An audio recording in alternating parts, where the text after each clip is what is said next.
কিছু কিছু জায়গা আছে যে জায়গায় গেলে আপনার যত মন খারাপই থাকুক না কেন, মন ভালো হয়ে যাইতে বাধ্য। সেরকমই একটা জায়গা এই পেছর বাউল। এখানে আসলে আপনার যত মন খারাপই থাকুক না কেন, এই যে বাউড়ের যে পানির ঢেউ, এই ঢেউ দেখলে আর বাতাস যে পরিমাণে দেখতে পাচ্ছেন, আমার পাঞ্জাবি উঠতেছে, প্রচুর বাতাস। তো এই সিনারি দেখলে আপনার মন ভালো হয়ে যাইতে বাধ্য।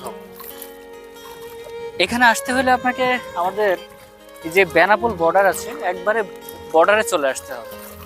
বর্ডারে এসে হাতের বামে একটা রোড আসবে, সাদিপুরের রোড। এই সাদিপুর রোড বরাবর সোজা আসলে এই বাউটা দেখতে পাবেন। বাউটা অনেক বড়, চারপাশ থেকে ঘুরবেন। যেখানে সবচেয়ে বেশি শান্তি ফিল করবেন সেখানে 2 মিনিট বসবেন, দেখবেন ওই 2 মিনিটে আপনার মন ভালো হয়ে যাইতে বাধ্য। এত সুন্দর, এত মানসিক শান্তি ফিল হবে, খুবই ভালো লাগে কাজ করবে। ধন্যবাদ।